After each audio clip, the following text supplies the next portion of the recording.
prieš šitą giesmę, kurią giedojome, čia yra iš giesmių vainiko, viršuje ten dažniausiai yra parašyto eilutė arba kokia nors citata. Prieš šitą giesmę yra iš Galatams 6 skyriaus 14 eilutė. Aš niekuo nesigirsiu, nebent mūsų viešpaties Jėzaus Kristaus kryžiumi. Tai šitą eilutę labai gerai atspindės ir iliustruos šiandienos pamokslą. Šiandienos pamokslą paremsiu pranašo Jeremijo pranašystės 9 skyriaus 2 eilutėmis, 23 ir 24. Dabar, jeigu norit, galite atsiversti ir kartu perskaitykim tas eilutės.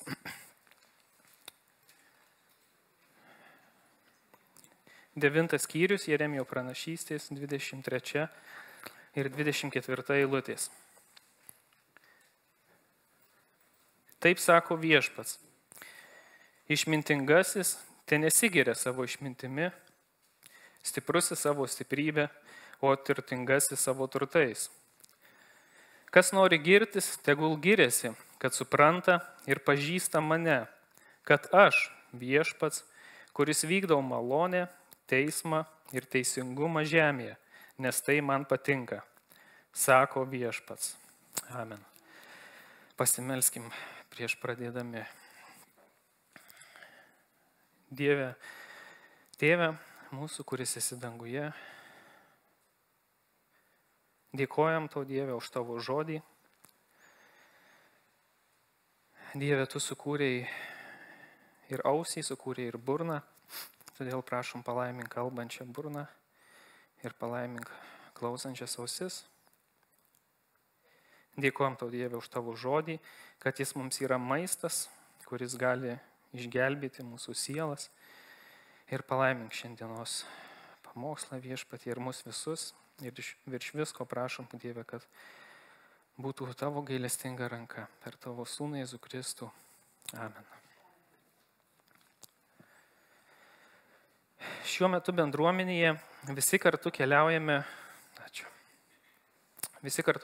1 Timotiejaus laišku, kuriame gausu nurodymų ir įspėjimų, kaip elgtis ir kaip nesielgti, kas krikščioniškam gyvenimui dera ir ko turėtume vengti. Pastorius Artūras ir Gediminas ištikimai veda mus eilute po eilutės, padėdami mums suprasti, ką šiuo laišku Dievas mums nori pasakyti, kuriam ir daugelį kitų Naujojo testamento knygų užrašyti Šventoji dvasia įkvėpė ir panaudojo apaštalą Paulių. Ir žinoma, pamokslaudami padeda ne tik suprasti, bet dar svarbiau tai įgyvendinti. Gyventi mūsų tikėjimu. Gyventi Jėzumi Kristumi, o tai yra sekti juo ir laikytis jo mokymo. Kaip 1 Jono laiške 5 skyriuje, 2 ir 3 eilutėse parašyta. Iš to pažįstame myli Dievo vaikus, kad mylime Dievą ir laikomės jo įsakymų, nes tai yra Dievo meilė, jo įsakymus vykdyti, o jo įsakymai nėra sunkus. Kaip rašoma, Dievo įsakymai nėra sunkus, bet puikiai žinome ir patiriame, kad dėl nuodėmingos prigimties mums jų labai sunku laikytis.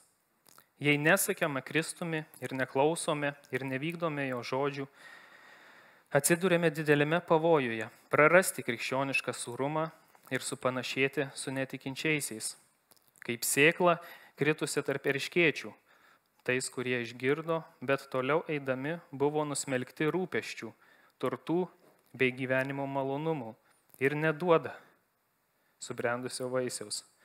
Luko 8:14. Todėl šiandienos pamokslu aš pats, būdamas ganomos avelės padėtyje, noriu argumentuoti ir apginti tokio pamokslavimo ir Kristaus mokymo nuoseklumo mums ir mūsų kasdieniniams gyvenimams svarbą.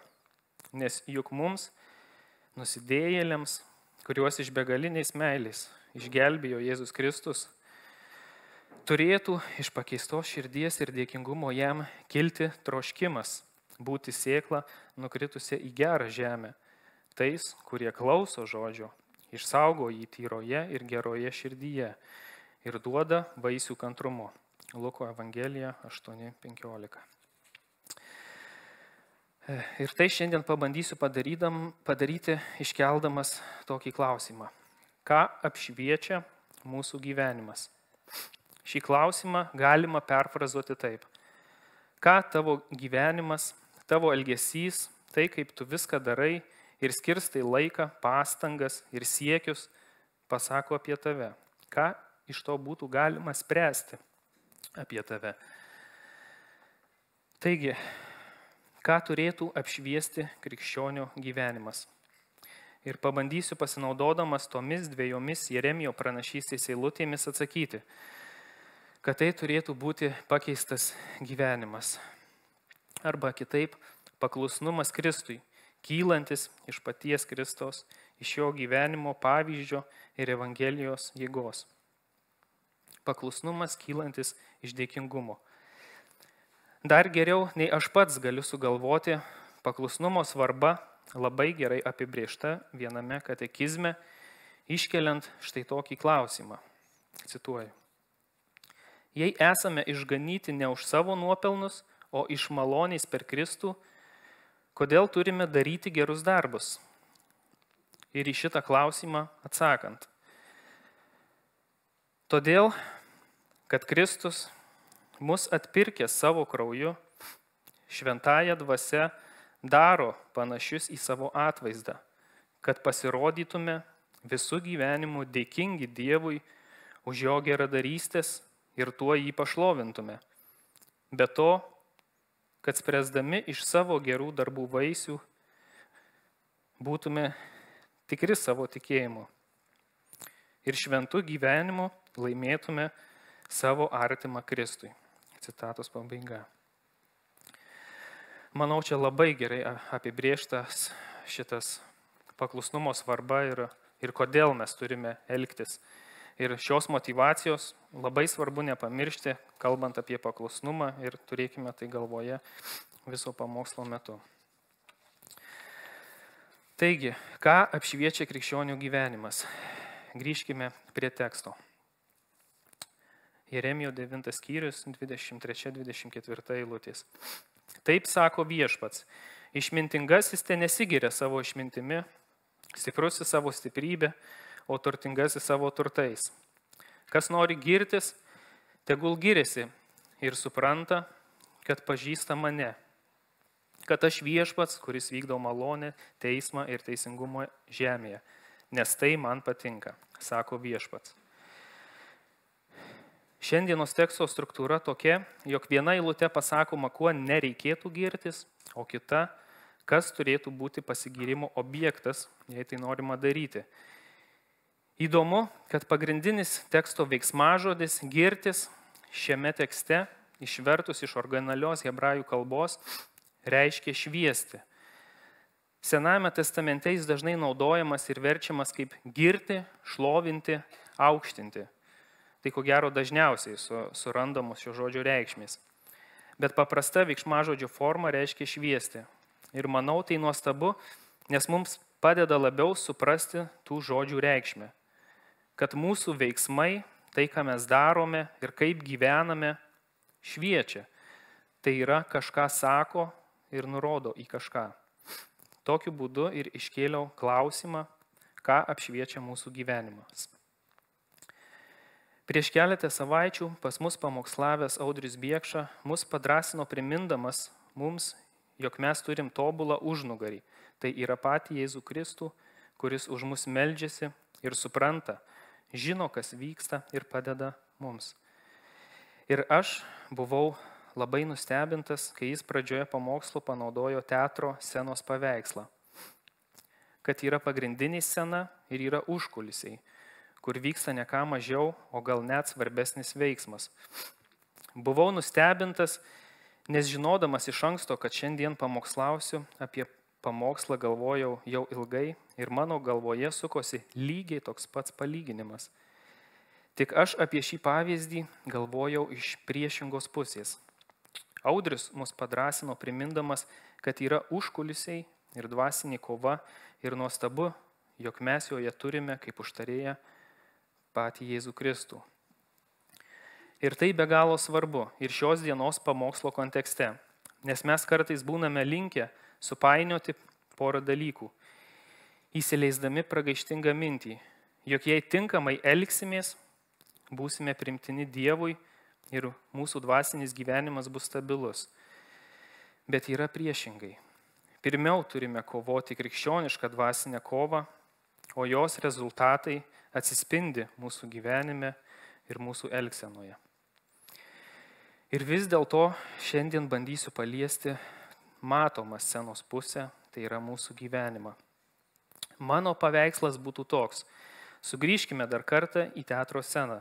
Tik šį kartą įsivaizduokime, kad joje stovi pagrindinis aktorius ir į jį nukreipto šviesos. Visi žiūrovai nuščiuvę laukia, kada jis atliks savo pagrindinį vaidmenį. Salėje mirtina tyla. Į aktorių nukreipta šviesa, bet kas jį apšviečia iš tikro kaip aktorių. Šviesa šviečia, bet ar jis pats šviečia? Ir manau, kad jį apšviečia jo gerai atliktas darbas, tai ką jis daro, gera vaidyba, įgūdžiai, atsidavimas, tai ko tikimasi iš aktoriaus, kad jis atliktų savo darbą. Man šis vaizdinys labai padėjo susimastyti ir apie save, ką mano gyvensena ir elgesys sako apie mane. Dievo šviesa, Dievo maloniai šviečia į mane.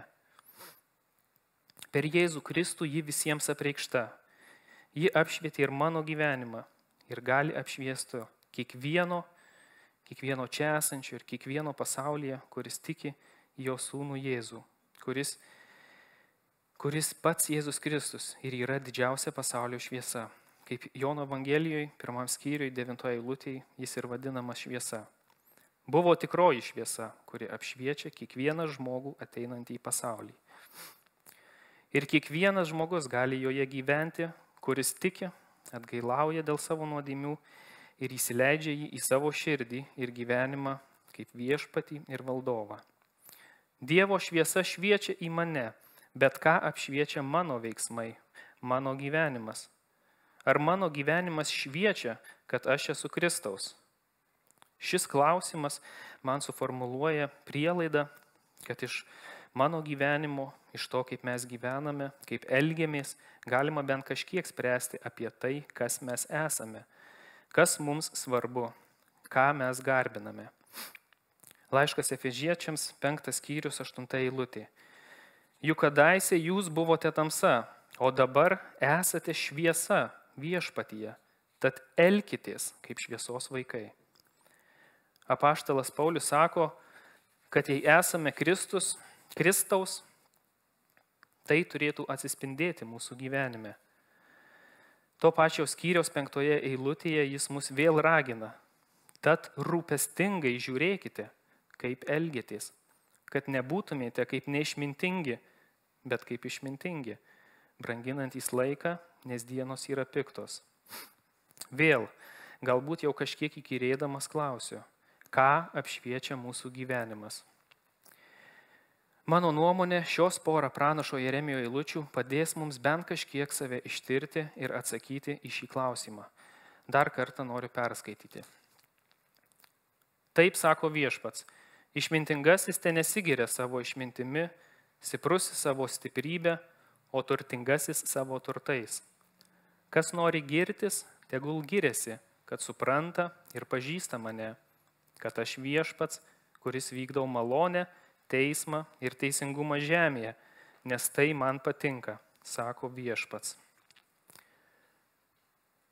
Pranašo Jeremijos knygos kontekstas sudėtingas. Jeremijas buvo pašauktas būti Dievo pranašu sunkiu Izraeliui ir visam aplinkiniam regionui metu. Jo tarnystės laikotarpiu žlugo Judo karalystė ir Jeruzalė, ir tai žymėjo Babilonijos tremties pradžią.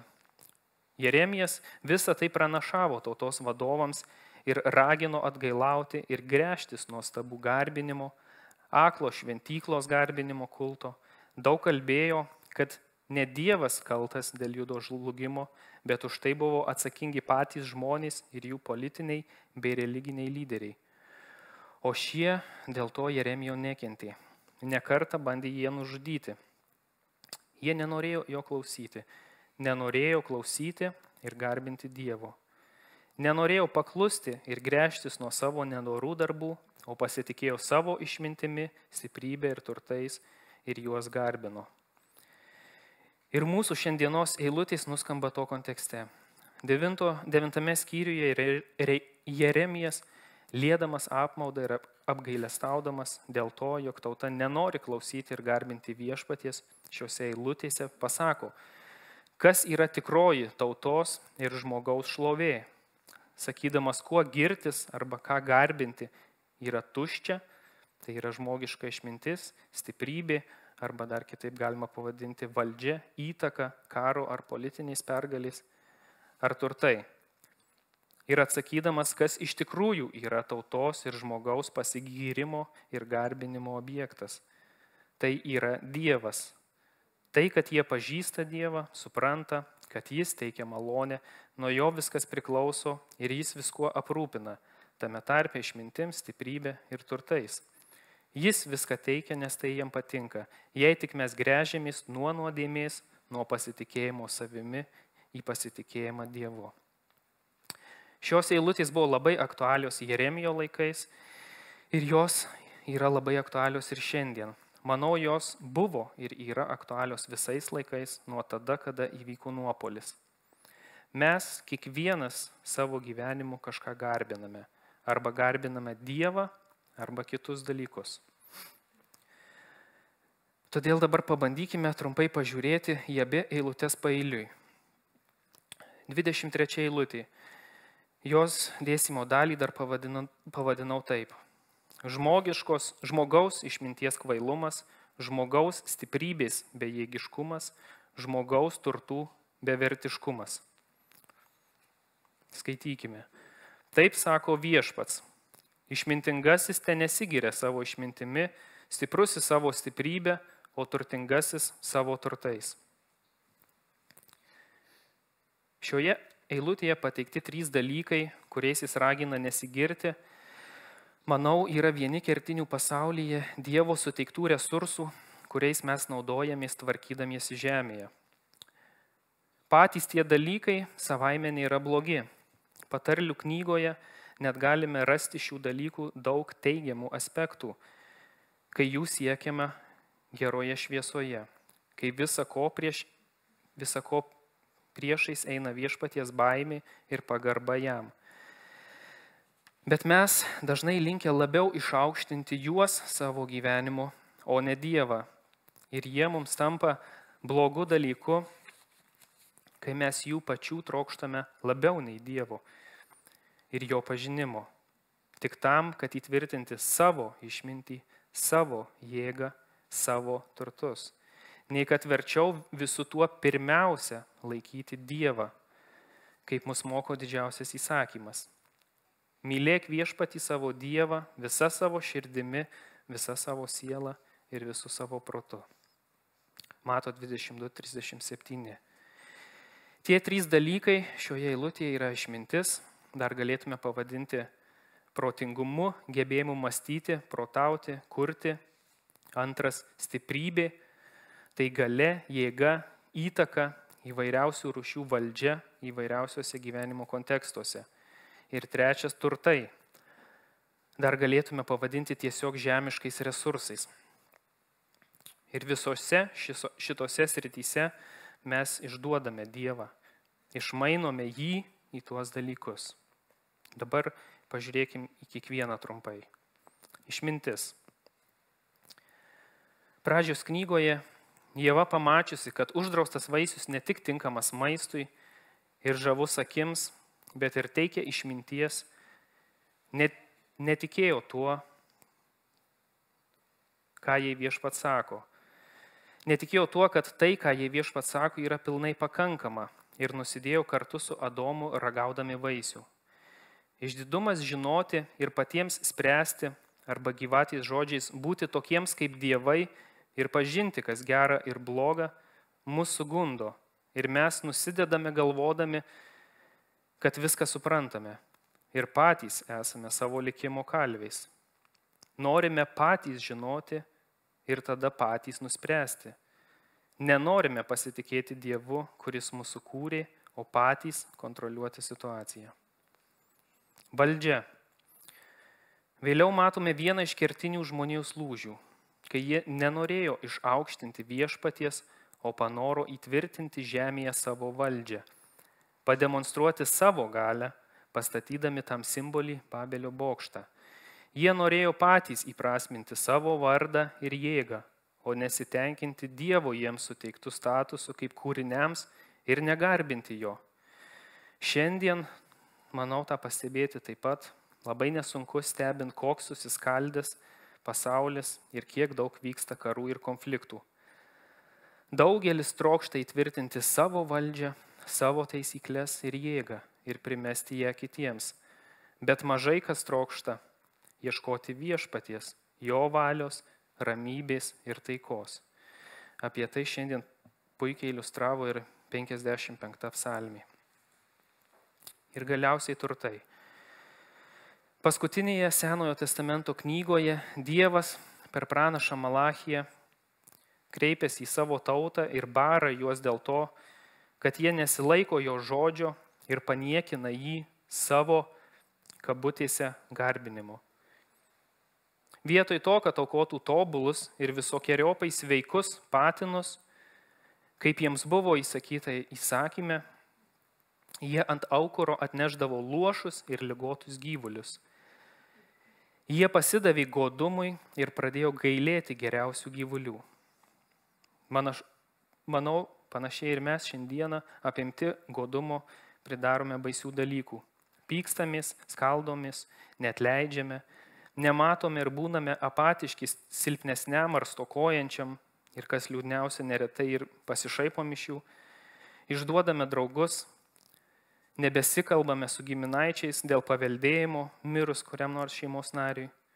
Dėl didesnio pelno apleidžiame savo šeimą, labiau pamilstame pramogas ir keliones ir savo bendruomenės ir Dievo garbinimu nebelaikome prioritetu.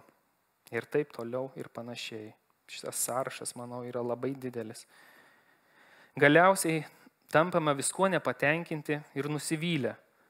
Arba kaip tik niekaip nepasisotiname dalykais ir mums visko vis negana. Iš gausybės pavyzdžių Biblijoje, taip pat visos Jeremijo pranašystės ir taip pat žvelgiant atvirai į savo gyvenimą, mes galime matyti, kad neretai, o galbūt dažnai, mes esame linkę labiau pasitikėti ne Dievu, o kūriniu.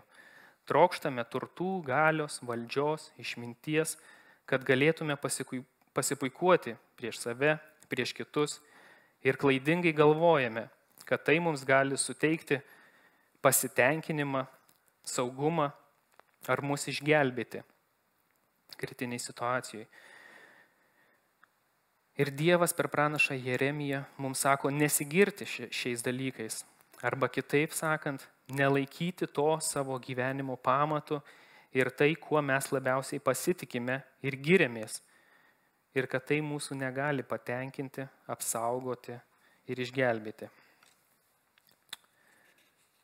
Pereikime dabar prie 24 eilutės. Kaip priešą pažiūrėkime į kitus 3 dalykus. Šią dalį pavadinau taip. Dievo gelbstinti maloniai, Dievo tobula valdžia, Dievo tobulas teisingumas. Perskaitykime dar tą eilutę. Kas nori girtis, tegul giriasi, kad supranta ir pažįsta mane, kad aš viešpats, kuris vykdau malonę, teismą ir teisingumą žemėje, nes tai man patinka, sako viešpats. Šioje eilutėje skaitome, kad jei norime girtis, tas pasigyrimo objektas yra visai kitur. Mes turime deramą pagrindą girtis, jei suprantame ir pažįstame Dievą, kad jis yra visa ko kūrėjas ir valdovas. Ir kad jis viską teikia ir yra visa ko šaltinis ir kūrėjas, kuris vykdo malonę, teismą ir teisingumą žemėje. Trumpai tariant, kad mūsų pasigyrimas turi būti pats Dievas. Pereikime prie tų 3 dalykų. Dievo gelbstinti maloniai. Dievas vykdo malonę. Mes patys savęs negalime išteisinti. Mes nusidėjome prieš Dievą, norėdami patys nuspręsti, kas yra gera ir bloga. Norėdami patys būti svarstyklių matu. Bet be Dievo to padaryti neįmanoma, nes nelieka jokio teisingo mato, o tik mūsų nuomonės. Nes kaip raštas sako, visi nusidėjo ir stokoja Dievo šlovės. Romiečiams 3:23. Ir kitoje vietoje vėl sakoma, jog atpildas už nuodėmę mirtis. Romiečiams 6:23. Štai mums teisingas matas. Dievas yra šventas, jo akivaizdoje negali būti jokios nuodėmės. Mums tai gali atrodyti skaudu, galbūt net neteisinga, bet jei būsime nuoširdūs su savimi, manau, tenka pripažinti, kad tai yra teisinga. Mes patys negalime nuspręsti, kas geras ar ne, nes viena nuodėmė mus prieš Dievą padaro kaltus ir atskiria nuo jo. Bet Dievas iš savo malonės mums parūpino išgelbėjimą, savo viengimį sūnų Jėzų Kristų, kuris įsikūnijo žmogumi per mergelę Mariją, nugyveno tobulą gyvenimą, nenusidėdamas, prisėmė mums skirtą bausmę dėl nuodėmės, mirė už visas jas ant kryžiaus, 3 dieną prisikėlė, užžengė į dangų ir yra Dievo tėvo dešinėje. Ir kiekvienas, kas tuo tiki ir išpažįsta tai, yra išgelbėtas. Ir tai Dievo malonės dovana. Efesiečiams 2 skyrius 8-9 eilutės. Juk jūs esate išgelbėti malonę per tikėjimą ir tai ne iš jūsų, tai Dievo dovana ir ne dėl darbų, kad kas nors nesigirtų. Mes turime atsisakyti savo išdidumo ir pripažinti viešpatį. Turime atsisakyti savo išminties ir priimti Dievo malonę. Dievas karalius. Mes neturime girtis taip pat ir savo jėga, stiprybė, įtaka ar valdžia, nes Dievas yra visako kūrėjas ir valdovas. Jis viską sukūrė ir viską palaiko. Tos pačios Jeremijos pranašystės, tik sekantis 10 skyrius iškilmingai skelbia nuo 6 iki 13 eilutės. Kas tavęs nebijotų, tautų karaliau, tau priklauso tai, nes tarp visų tautų išminčių ir visų jų valdovų nėra nei vieno tau lygaus. Jie visi yra kvaili ir neišmintingi. Mediniai stabai, tuštybės mokymas, padengtas sidabrinė skarda, atgabenta iš Taršišo ir Ufazo. Jis yra amatininko ir auksakalio dirbinys, apvilktas violetiniu ir purpuriniu drabužiu. Jie visi yra menininkų dirbiniai. Tačiau viešpats yra tikrasis Dievas, gyvasis Dievas ir amžinasis karalius. Nuo jo rūstybės dreba žemė ir jo grūmojimo nepakelia tautos. Taip turite jiems sakyti, dievai, kurie nesukūrė nei dangaus, nei žemės, turi pradingti nuo žemės ir iš jos padangės. Dievas sukūrė žemę savo jėga, savo išmintim, įtvirtino pasaulį ir savo supratimu ištiesė dangus. Jo balso klauso vandenys danguose. Jis pakelia garus nuo žemės pakraščių. Jis siunčia žaibus su lietumi, paleidžia vėją iš savo sandėlių. Amen. Nuostabus aprašymas. Ir jau prieš šį trumpą Dievo pristatymą, kurį mums pateikė Jeremijas, bet kuris galingiausias pasaulio valdovas atrodo kaip uodas, kurį priplojame ranka karštą vasaros dieną. Dievas yra visako kūrėjas. Jis yra amžinas karalius, jis yra aukščiau visko. Jis nusprendžia, kas teisinga, kas ne. Ir kai jį pripažįstame, galime nusižeminti ir pripažinti jo visagalystę ir valdžią visoje žemėje ir visose srityse. Taigi, mes turime atsisakyti savo valdžios ir pripažinti Dievo karalystę ir valdžią. Ir galiausiai Dievo teisingumas. Mes neturime didžiuotis taip pat ir savo turtais, žemiškais resursais ir savo manimu, kad mes teisingai savo išmintimi juos skirstome ar savo, ar kažkam kitam suteikėme tinkamą atlygį. Juk mūsų tikinčių žmonių atlygis laukia danguje. Kai suprantame ir priimame pirmus du dalykus, kad Dievas teikia malonę ir jis yra amžinas karalius, ir išsižadame savo žinojimo, savo valdžios, mums tada nesunku pripažinti ir pasitikėti, kad Dievas vykdo teisingumą, kad jis viskuo rūpinasi ir kiekvienam atlygins, kad viskas yra jo žinioje. Jis viską mato, girdi, žino, supranta ir rūpinasi ir su visais atsiskaitys. Laiškas Hebrajams 4 skyrius 13-14 eilutės. Ir joks kūrinys nėra paslėptas nuo jo žvilgsnio, bet visa yra nuoga ir atidengta akims to, kuriam turėsime duoti apyskaitą. Taigi, turėdami didįjį vyriausiąjį kunigą, praėjusį pro dangus, Dievo sūnų Jėzų, tvirtai laikykimės išpažinimo. Taigi, broliai, sesės, mano draugai, bičiuliai, tvirtai laikykimės tikėjimo. Įsikibkime, kaip tik galime. Mums reikia atsisakyti savo siekio krauti lobius žemėje ir priimti mylinčią Dievo globą ir pasitikėti tuo, ką jis mums paruošęs danguje. Juk vienintelis pagrindas girtis, kaip mūsų šiandienos nuostabus tekstas sako, yra pats Dievas. Kas nori girtis, tegul giriasi, kad supranta ir pažįsta mane, kad aš viešpats, kuris vykdau malonę, teismą ir teisingumą žemėje, nes tai man patinka, sako viešpats.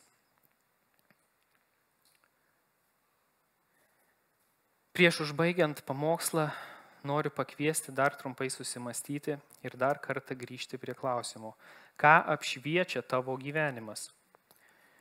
Šiandien 2 eilutėse skaitėme apie pasigyrimą, bet mes šiandieną paprastai gyvendami įprastai nevaikštome nuo žmogaus prie žmogaus, nekliudome jų ir nesigiriame savo intelektu, pasiekimais, įtaka ar turtais. Bet visi žmonės didesniu ar mažesniu mastu tais dalykais naudojamės įvairiausiose gyvenimo srityse ir dažniausiai tų dalykų siekiame. Šiandienos tekstas mus ragina nesigirti ir negarbinti šių dalykų, bet siekti, pažinti ir ieškoti Dievo. Ir kad jis būtų pirmiausia mūsų pasigyrimo objektas, o visa kita, visi tie dalykai ateina iš jo. Pats Jėzus Kristus mums sako, pirmiausia ieškokite Dievo karalystės ir jo teisumo, o visa tai bus jums pridėta. Mato Evangelija 6 skyrius 33 eilutė. Pagalvokime, juk mūsų gyvensena, taip kaip mes elgiamės, apšviečia tai, kas mums yra svarbu, ko mes trokštame, į ką dedame viltis, ką mylime ir ką garbiname. Ar mes mylime ir garbiname Dievą, ar mylime ir garbiname pasaulį? Kartais tai būna gan paprasta iš žmogaus gyvensenos, iš jo žodžių ir veiksmų. Lengva pasakyti, ką jis garbina ir kuo giriasi. Kartais būna labai sunku. Tačiau kaip pasigirti, kad aš pažįstu viešpatį, kad esu jo vaikas? Ir šiandien vienas iš pagrindinių atsakymų, kuriuos aš norėjau paliesti, jų žinoma yra ir daugiau, bet apie kurį kalbu aš šiandieną ir kuris matomas išorėje, manau, yra paklusnumas. Tai yra nusižeminimas, atgaila ir priėmimas, kad Kristus yra mūsų viešpats ir valdovas, nes mes atpirkti brangiu jo krauju. Žinome, kad paklusnumas ateina kaip rezultatas iš mūsų pakeistos širdies, bet tai nereiškia, kad mums viskas gaunasi gyvenime automatiškai. Ir tai nereiškia, kad nebus sunku ir nereikės stengtis. Kartais klystame krikščionišką laisvę traktuodami neteisingai ir neskatindami savęs ir vienas kito gręžtis nuo nuodėmės ir gręžtis į šviesą. Kaip tik krikščioniška laisvė pasižymi dvasinė kova ir tuo, jog mes įsižadame savęs, savo siekių ir priimame Kristaus valią ir klausome ir sekame juo. Luko 9 skyrius 23 eilutė. O visiems jis kalbėjo, jei kas nori eiti paskui mane, tai įsižada pats savęs, teneša kasdien savo kryžių ir teseka manimi. Taip sako Kristus mums, savo vaikams ir kiekvienam, kuris juo tiki. Krikščionis pasižymi tuo, jog negyvena taip, kaip jis nori, negyvena savo malonumui, arba kaip šių dienų filosofijos neretai skatina gyventi ir daryti viską taip, kad mums būtų malonu ir neštų kažkokį pelną ar naudą. Priešingai, mes pasitikime Kristumi ir sekame jo pėdomis, trokštame jam patikti ir vykdyti jo valią, nes jis pirmas mus pamilo ir išgelbėjo mus nuo pragaro pragaišties. Ką apšviečia mano gyvenimas? Užbaigdamas ir norėdamas palinkėti porą dalykų, pasakysiu, kad nesiekiu to, kad visi grįžę namo šiandien pultume kažką kardinaliai keisti. Nors kartais reikia ir to. Jei aiškiai suvokėte, kad gyvenate kažkokioj konkrečioj nuodėmėj, tai tikrai nuoširdžiai raginu kuo greičiau išpažinti viešpačiui, atgailauti už ją ir kuo greičiau kažką keisti, kuo greičiau kažką daryti, kad atsikratyti jos. Bet galbūt, ko aš neraginu, tai pulti daryti gerus darbus, kad tik pasirodytume tinkami Dievui. Arba kad atsverti tuos blogus darbus, atsverti kažkokias nuodėmes. Tai būtų visiškai tuščia, nors neneigiu, kad tai galbūt kažkokios naudos atneštų gerų dalykų darymas, bet žvelgiant į galutinį tikslą, tai būtų tuščia, nes mes juk žinome, kad esame išgelbėti per malonę, per tikėjimą ir mūsų nuodėmes panaikina tik Kristus ir jo Evangelija. Ir žinoma, tai būtų tik dar vienas būdas garbinti savo pastangas, o ne Dievą. Todėl noriu palinkėti savo ir jums, kad susimastytume ir tirtume nuolat savo širdis. Ir kad gyvenimo pokytis pirmiausia kiltų iš santykio su Dievu. Ir tą reikia daryti kasdien. Reikia būti jautriems Kristui ir šventai dvasiai, kuri gyvena mumyse, skaityti raštą ir juo gyventi, kad keistumėmės į Kristaus panašumą. Viliuosi, kad šis klausimas, ką apšviečia mano gyvenimas, padės jums, kaip padėjo ir man, tirti savo širdį ir pamatyti savo gyvenimą iš šono, galbūt kaip tą aktorių teatro scenoje. Ir ką tas gyvenimas pasako apie mane, ką aš, Arnas, gyvendamas paprastą savo gyvenimą, kasdien keldamasis, eidamas į darbą, rūpindamasis šeima, ką aš garbinu, kas man svarbu. Ar aš tikrai garbinu Dievą, ar mano veiksmai vis dėlto apšviečia, kad aš siekiu kažkokių kitokių savo tikslų. Ir taip pat jis man padėjo pamatyti, kad man be galo reikia Kristaus malonės ir jo jėgos, kad galėčiau pakeisti tai, kas netinkama, su jo pagalba. Todėl linkiu, kad mūsų gyvenimus, mūsų veiksmus apšviestų gyvenseną ir elgseną, kuri nurodo ir atspindi Kristų. Linkiu ir trokštu, kad per kiekvieną iš mūsų šviestų Kristus. Amen. Trumpai. Ir tada giedosime giesmę Dievą, tavo šviesa te šviečia.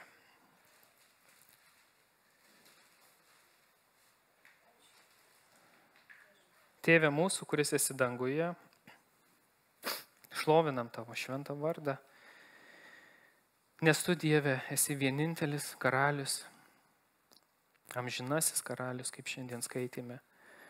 Tu viską sukūrei, tavo išmintimi viešpatie yra sukurtas šis pasaulis. Nieko nėra paslėpta nuo tavo akių, Dieve. Viską, ką mes turime, ko siekiame, kuo naudojamės, ką galime įgyti šiame gyvenime, viskas ateina iš tavęs, Dieve. Ir mes tau už tai labai dėkojame. Prašom, Dieve, atleisk mums mūsų nuodėmes, atleisk, kad mes kartais bijome, išsigąstame, kad kartais pametame kursą, pradame kažko siekti, pradame tiek daug dirbti, kažką daryti, būname nepasitenkinę tuo, ko turime Viešpatie.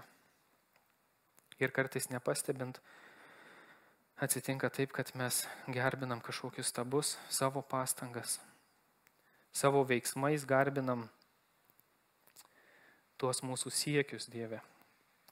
Todėl prašom šiandien tavo malonės, prašom tavo pagalbos, kad mes būdami tavo vaikai, Viešpatie, gyventume tau patinkantį gyvenimą, kad ieškotume tavęs, trokštume pažinti tave, kad Dieve, iš tikrųjų giliai širdyje pats didžiausias dalykas, kurio mes siekime, kuriuo didžiuojamės, pats didžiausias turtas, kurį mes turime, kad mums, Dieve, visų pirmiausia būtum tu. O tu juk myli savo vaikus ir tikrai neapleidi mūsų ir kiekvieno iš mūsų pasirūpinsi. Ačiū tau, Dieve, labai už viską pavedam į tavo rankas, šlovinam tavo šventą vardą, dėkojam tau per tavo sūnų Jėzų Kristų. Amen.